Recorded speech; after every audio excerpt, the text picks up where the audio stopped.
Welcome to the Organizational Transformation Kung Fu Podcast with your hosts, Sandi and Jennifer Long.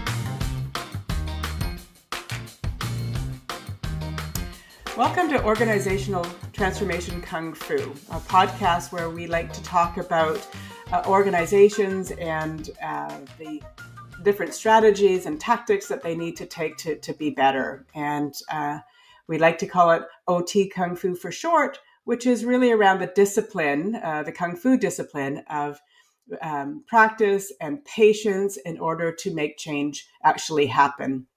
And so I'm here today with Jen Long from Colorado, from Management Possible, aka now called Own Up, right? As you rebrand. Yay! Hi, how are you? After her wildly well-selling book, good-selling book, Own Up. So we're here today and we really want to talk about team, the purpose of team and team norms. And it's, early in 2023. So it's a really good time to really start talking about what does your team look like? What's the team health look like? How do you put some boundaries around your team and language around your team so that you work as effectively as possible, especially in times now when there's so much demand on individual teams and individual team members. And if you can work highly effectively together, you're so much better off. So I'm going to kick it over to Jen, who's really going to start talking about team norms. Team norms. Yes. As I like to say from the coaching perspective, when you say team, what are you talking about? So really, when I get with executives who are like, my team this and my team that, it's like, let's talk about team. When you say team, what do you mean? And what is the purpose of your team? And so this whole, when you're establishing team, right? Maybe you need to reestablish team. You've been calling yourselves team for a long time, but you're yet frustrated about how you all work together and the fact that not everybody's pulling their weight, or that some people, you're doing the 20% of the team is doing 80% of the lift. Right. So really, I'm going to just help me out though before you go into kind of that. What do you expect your senior executives to say when you say, well, what do you mean by team? Like it seems like, well, clearly it's the people around me. Right. It's all the people that report to me. Right. And why is that not right? Well, that's when I say, well, are they operating as a team, or is it just a collection of individuals? So when you say my team isn't operating as I want, let's get clear. Is it because they aren't driving shared results, shared understanding, or is it because you've got a couple of folks in your group of folks who aren't doing the things you expect them to do? Right. What does that mean? And getting the clarity in their mind around how they're actually seeing the issue. Is it a team thing? Or have you just got a couple of folks that report to you who you haven't spent the time with to really get clear on what needs to happen? Right. So instead of painting the entire group of people as a team issue, sometimes it's just a couple of people. And sometimes it is systemic within the team. Right. Yeah. They are deeply unsatisfied when they get together and have a meeting. They don't get out of the meeting what they want to get out of a meeting because they don't set themselves up to we can do the next podcast on meeting agendas, but they don't make decisions. They don't surface problems. They don't a lot of people who run a part of the business, but yet sit on a larger senior team don't ask for help. They feel like this is my part of the business to run. And so I'm suffering quietly with the things I need to do. And I may be holding the entire organization back because I'm unwilling to come to my team and say, here's all the things that you're doing that impact my team that are creating issues for me. Or here's where I'm really struggling, team. Help me. Help me problem solve this, because more brains are better than one, and all of us together can help one part of the business. It's just because I'm in charge of it doesn't mean I don't leverage my team on a more fundamental basis of working through a problem. And I think because especially at the senior level, there's a lot of ego in the room. People don't want to show up like they don't know, or they don't have the right people on their own bus, or they're not handling their own part of the organization. Right. So sort of that facade that everything's perfect, yet it's not. Yeah. Yeah. Which is that, am Mm-hmm. I willing to be vulnerable? Am I willing to ask for help? Am I Mm-hmm. willing to say, I'm dropping the ball and I know it and I need you guys to lean in? And I think those are the things that when you start to say, when you say team, what are you talking about? Because if I do have a team, I should be comfortable. I should feel confident that when I know I'm showing up poorly, I should be able to say, guys, I know I am the Mm-hmm. anchor right now that is weighing everyone down. Right. And I really would appreciate your perspectives, some ideas on how I could handle this better, Mm-hmm. because that is an unburdening for me. And it's also an ability for everyone to problem solve. What I can't see sometimes might be, maybe I've got a blind spot, maybe I've got a bias, maybe I've got, I'm holding somebody on my team a little too precious who's really an underperformer and I need to let him go. Mm-hmm. Mm-hmm. So really, and we talked about so many trust so much throughout our podcast over the last number of years, but it really does being able to be vulnerable with your team, which is Hmm. based on trust. So the whole Patrick Lencioni idea of can you be vulnerable with your team, and can they be vulnerable with you? Right. Right. It's a both and, right? So when you talk about why you have the team, being clear around why you're a team, right? And I think that um there's a limited perspective when you get to some of these teams where I'm just looking at my part, and so I'm talking to my part. And we always have this conversation about the difference between cooperation and collaboration, Mm-hmm. where most of us tend to show up to cooperate. I'm here to cooperate, but I'm speaking only to what I know. Vice, how do I collaborate better? How do I can you build on my ideas, and feel free to do so. So collaboration is really more than cooperating. It doesn't matter what part of the business I'm in. Collaboration says I can speak to all the things. It's just participation fully, regardless of title, regardless of area of expertise, regardless of history, all that kind of stuff. And that's what makes collaboration so much more powerful, is you knock down all the restrictions and boundaries and the reasons you would hold back to Right. solve a problem. Right. So now you've uncovered, you've talked to the senior executive about, what is the issue? Is it, one or many? And they determine that it's many. Yeah. And so how do you, one of the things that I often do is I have these explorer cards from the Center of Creative Leadership, which I think are fabulous. And one way of using them is to everybody to pick this is a card of how we are today as a team. This is the card of how I'd like to be in the future. And having it takes the I don't know what the right word is, but having something in your hand will Yeah. take away the kind of that difficulty in talking. And then you Well, start in the looking for, Explorer cards, are those the ones with the images? yeah, yeah, So they're fantastic. metaphor cards, right? So what it Yeah. does is it also forces you to use a part of your brain that you don't normally use, is you're connecting imagery, Hmm. putting language against it and how you're feeling about it, and putting that all into words, which I think is the hidden part of how you really see what you're experiencing and what you'd like to. And once you sort of acknowledge that, right? Once you can own how you're seeing it and feeling it, then it's so much easier to go, this is how, based on that, this is what I'm looking for. Right. And it takes it away from being you, and it becomes the card. So, we're a group of jesters, and ha ha ha, this is how I think it plays out. Right. So it creates some ability to have conversations that are difficult, but it's not you saying, I don't like, but Yeah. rather this is what I think, and the creative side of things. So it's for me a brilliant way in many ways. I use these cards for all sorts of things, but for people to say, we're not connecting as a team, and this is, I think, the disconnect points. Right. So have Right. you used those? Well, and so it helps to frame up. So when we talk about establishing, is to me, the establishing of a team is really around, what are the outcomes you're really looking for from a team, right? What are the shared results that the team is looking to drive, and how does that inform the purpose of the team for Hmm. the upcoming year, right? And those things are important to codify for the team. Why do we exist? Why do we meet? What is the value of us getting together?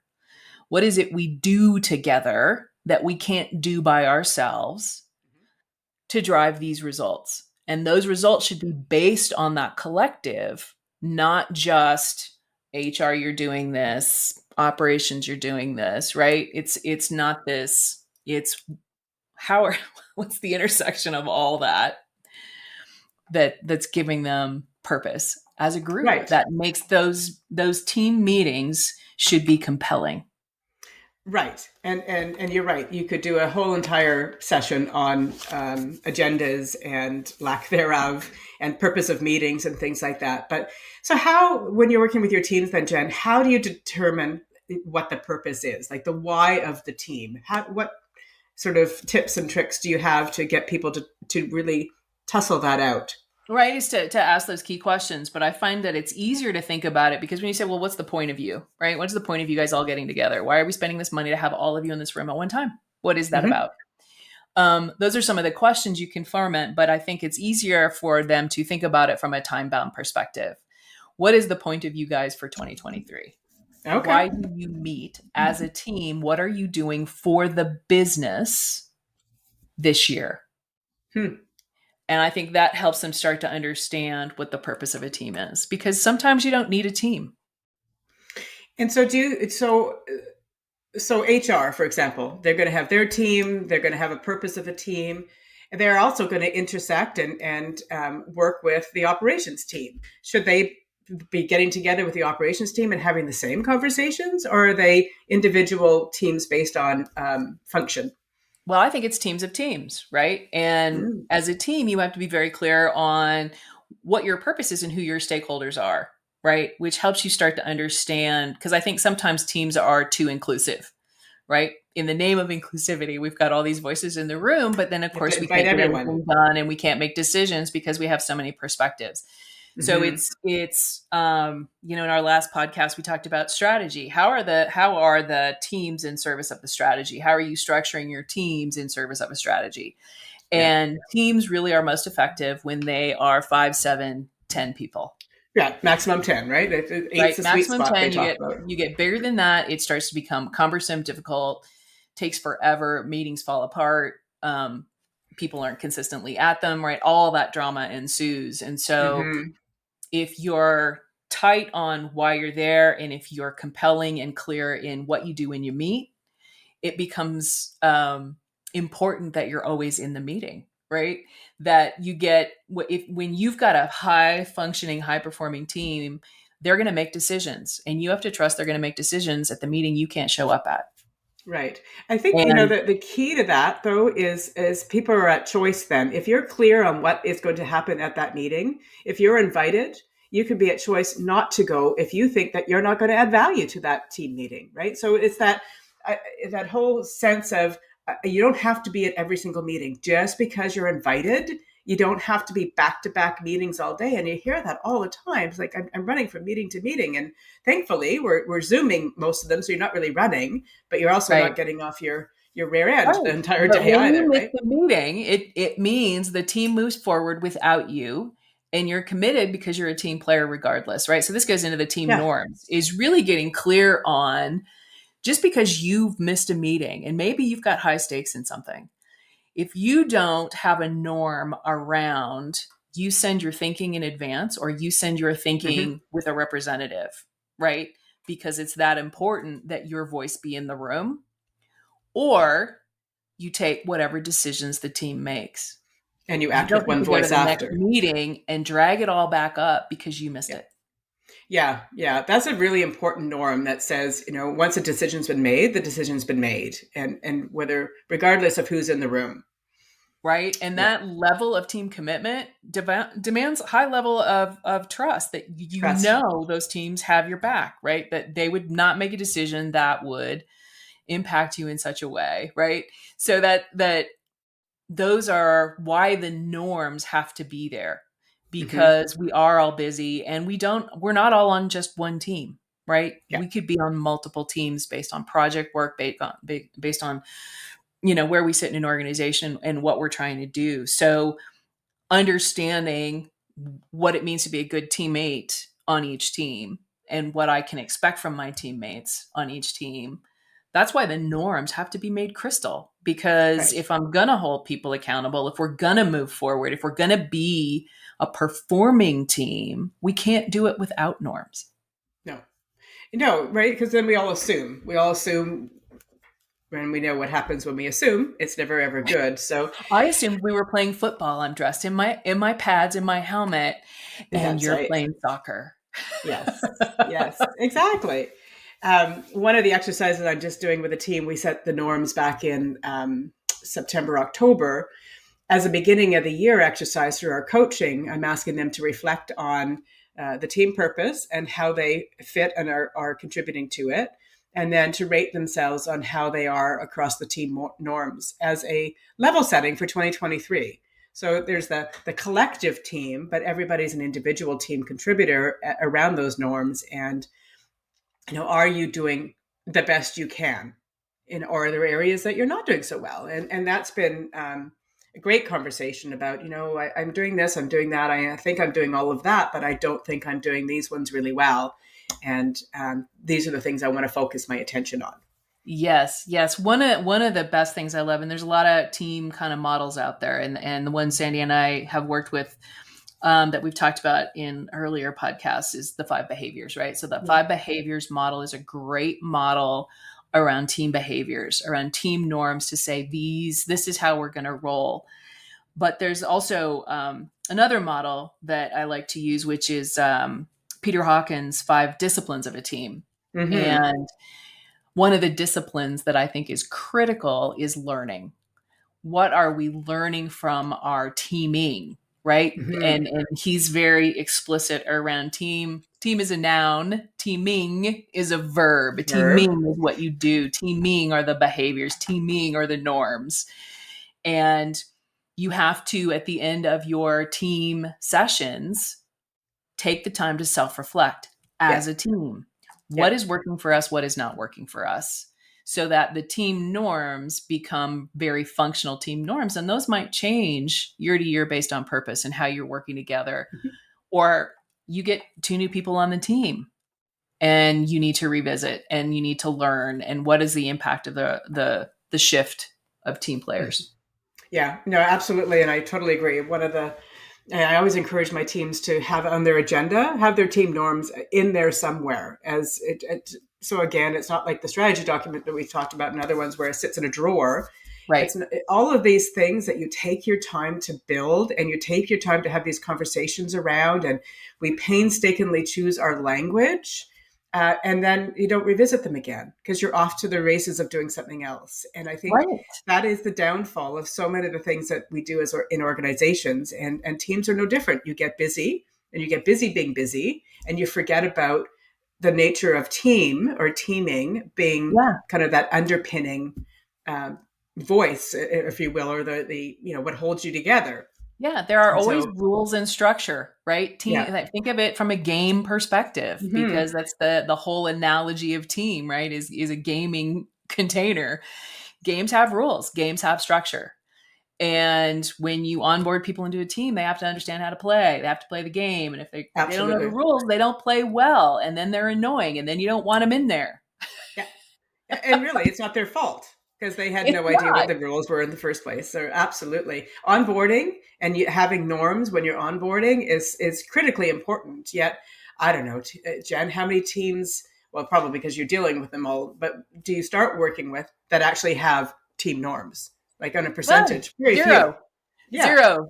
Everyone brings their own set of norms with them, and they make assumptions and behave accordingly, and they've never made it explicit. And the Yeah. the act of making explicit team norms is the work that I always come in and do. Of Yeah. what is it you are, if you can't hold each other accountable if you don't know what you're expecting, Yeah. period. No. And it's not just Exactly. about the results. And if you're always going to talk about the results, what's problem is the relationships among all of you. Mm-hmm. And you're having behavioral and relationship issues, which is why you can't get results. And until you Right. figure out what are the rules of the relationships? What are the rules of how we're going to treat each other, deal with each other, right? And so Lencioni deals with the commitment and the conflict, right? Can we can we have productive conflict of ideas of, Yeah, when we're trying to make good decisions? How are we coming across that? What is our decision making approach? Do we want consensus? And not all teams have the same norms. absolutely not. There's some standard ones I think that seem to creep in there. Yeah, it's Like like we'll it's like your assume, pay to play values, right? Honesty, integrity. yeah, we'll assume positive intent, and that's a big one, right? Which I think really shouldn't you always assume positive intent? But no, So many cultures don't. no, no, So because political. it's a me culture, not an us culture. And so when it's a me culture, we don't assume everybody else is coming at it from that same, pure, pure thought that you are, right?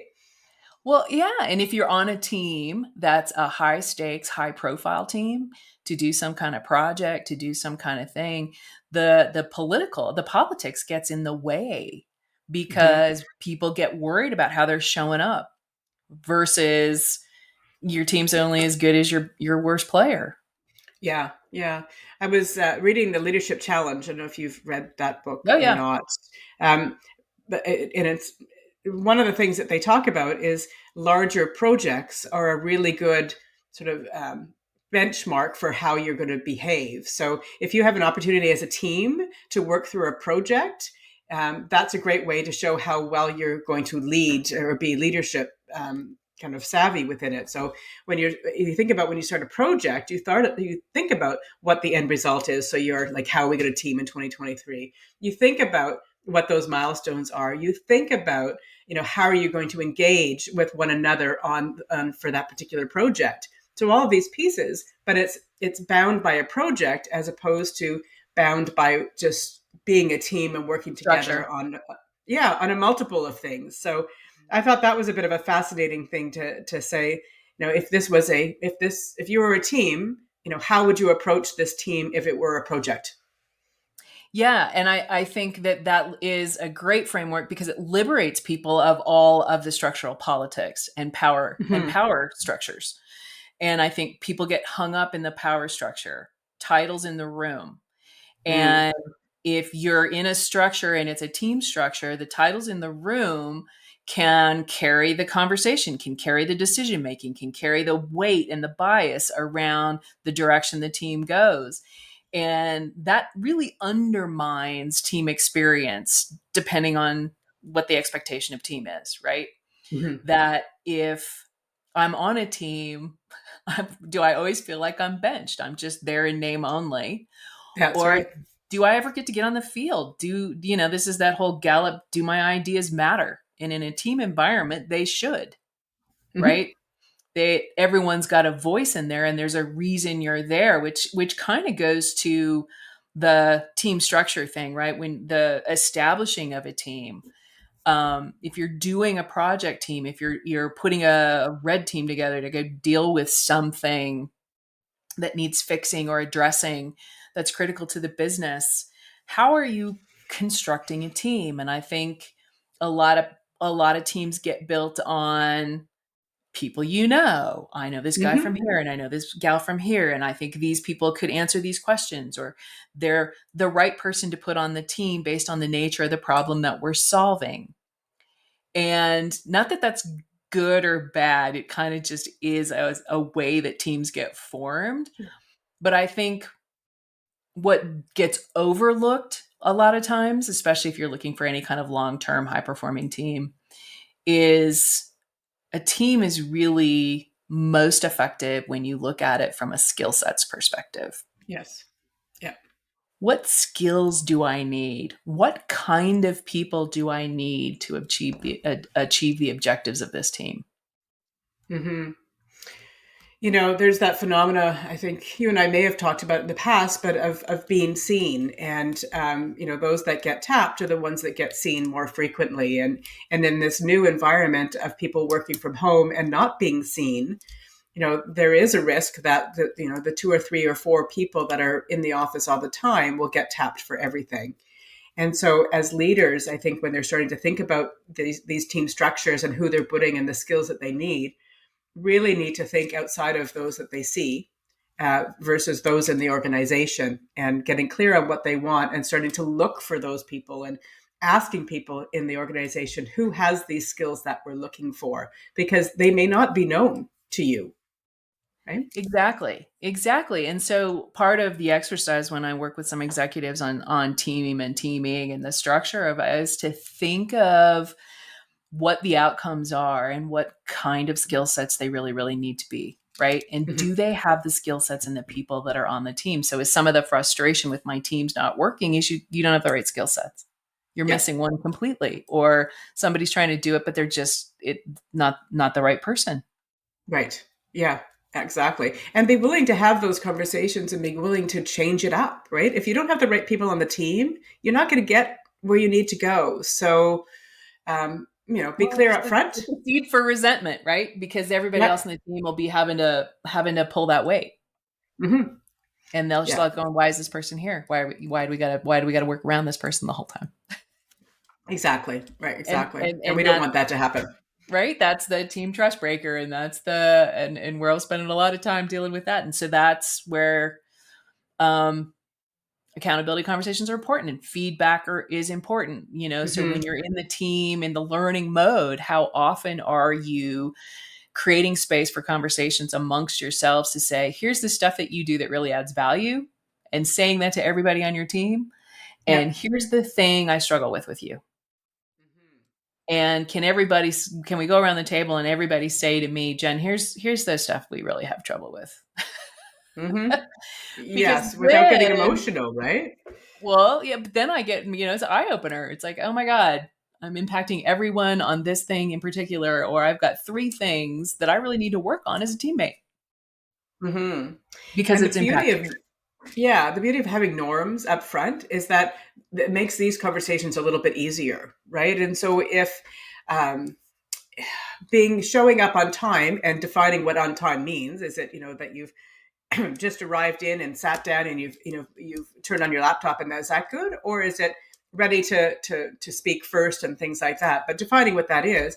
But if that is a team norm and somebody is doing the opposite to what you've decided, if you're struggling with that, there's words now that you have co-created to be able to have that conversation, and it makes it takes it the onus off of me struggling with it to we have decided as a team, and as a team you're not kind of adhering to that norm. And so it Right. just makes those conversations, although still sort of difficult conversations and not comfortable conversations, but you have something to fall back on. And without that, it's just me saying, you're annoying me because you're not showing up on time for what I think on time means. Right. Right. And so this brings up kind of the notion of team ritual, Mm. right? And that the norms create the rituals, and the rituals, as you engage in them, become easier over time, become second nature. That's why, hence, Mm-hmm. ritual. And the conversations at the end about what are we learning, what do we like, what are we not learning, where are we struggling with each other, if that becomes our ritual, we are giving each other feedback every time we meet. Yeah. Yeah. And that discomfort is out the window by the third time you do it, because you're like, okay, I know exactly where we're coming in. I know what I need to say. I know what people have said to me that's meaningful, that has changed how I've shown up, that I really appreciated, right? No. It becomes part of the give and take that makes the team friction free. Mm-hmm. Mm-hmm. And so as we head into the beginning of 2023, so a couple of months in, what do we encourage everybody to think about their teams and have those conversations and sort of create the first set of team norms that they can start driving those rituals with and those Yes. conversations with? Yes, Mm-hmm. reestablish your team. Reestablish your team. When you talk about team, what are you talking about? And what does teaming look like for you? What are the Yeah. rituals that you're missing that might be helpful? If you are operating off no team model, find one. Find one that resonates, that speaks to your business, that speaks to you, where you're like, here's some things that we might be missing. Mm-hmm. Do we regularly talk about stakeholders, or are we just talking about other people in the business? The language you use in your teaming frames how you think about how you team, how Yeah. you engage. So those things are all important. Are you doing not just shared outcomes for the team itself, but are you doing meaningful performance indicators as a team, right? Mm. How do we know we're doing well as a team? And what are our KPIs that are both leading and lagging? How do we Yeah. know we're cohesing? Is that a word? We're getting Cohesive. I cohesive. don't think so. I like it though. We're cohesing together. It's going to be the word for 23. Cohesing. Cohesing. You're right. Like, it is that, and again, tying to our last podcast around strategy is like our metrics, are they furthering the strategy as well? So how do we know that individually we're doing well? How do we know as a team we're doing well? How can we have conversations around that? And are we furthering the strategy of the organization or of our department or whatever it might be based on those KPIs that we've set? Right. Right? It should Right. all combine and all interconnect in some way. Like none of these things stand as an island. As an island, and they're visible, right? You and I made when we talked about our strategy. It's like it's a one pager. It should be dog-eared. Your team norms should be visible when you're in the room. Are they on the wall? Are they on the whiteboard? Do you have them sitting in front of you? Are they fresh? Right. Mm-hmm. Your key performance indicators when you're at the end in your ritual. Part of your ritual should always include how are we doing? What are we seeing? What are we not seeing? Yeah. We said this Yeah. was going to be one of our leading indicators. I don't see it. I don't see it happening. Is Mm-hmm. it a bad indicator or are we just not getting it done? Yeah. Yeah. And that is, how did our meeting go today, just in general? Like, did we have Yeah. a good agenda? Did we stay to our timelines? I've had many that have said, our meetings are just a bit of a hodgepodge and everybody wants to contribute and we're just talking over one another. And so they break them out. And so they have purpose for different meetings. So they have, morning huddles that are just about one particular thing, or just a weekend recap sort of idea, versus something that has concrete measurements in order to say this is this Specific meeting is, project. yeah. Yeah. Yeah. So clarity, you speak about it all the time, right? Clarity is key. Clarity around expectations, setting them in advance, it leads everybody to a much more successful, collaborative, collegial relationship. Absolutely. Absolutely. And team structure is the structure. It's everywhere.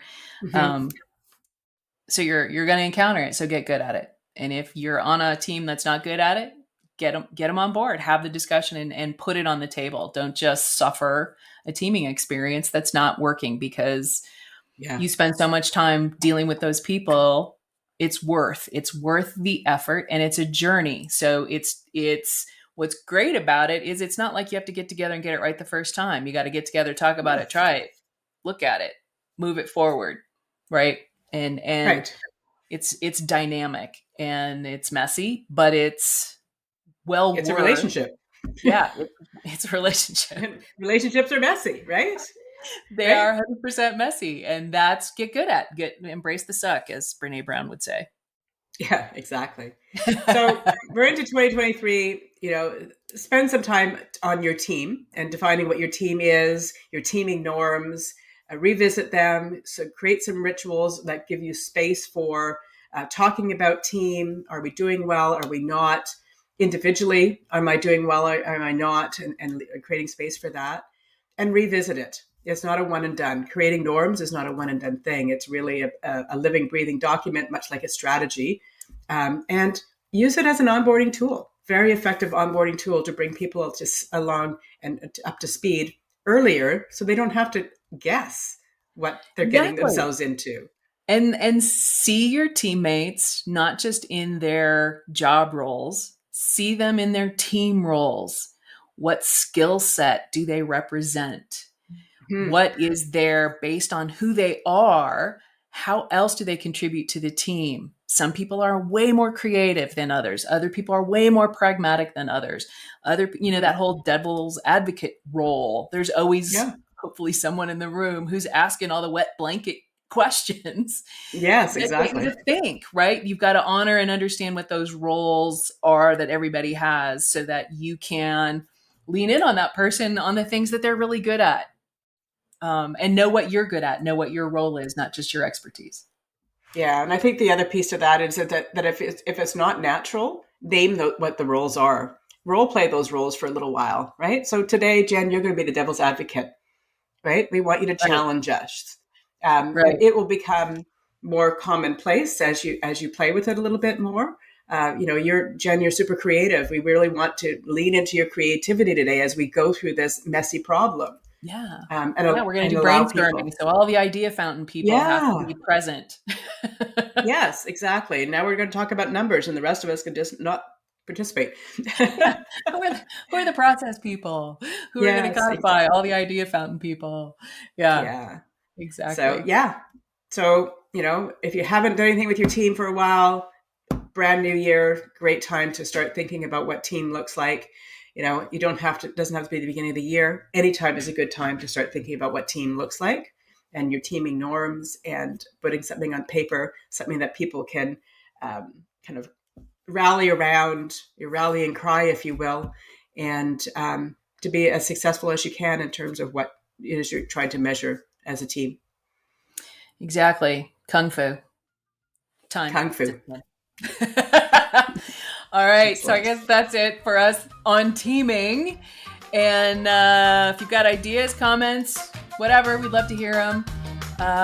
We'll be back at it again, and we'll talk to you soon. Meanwhile, all y'all enjoy your 2023. Bye, Jen. Bye. Thank you so much for listening. You can check out Sandi's website at satoriconsultinginc.ca. That's SATORI consultinginc.ca. And visit Jen's website at own-up.com. Thanks again, and we'll see you next time.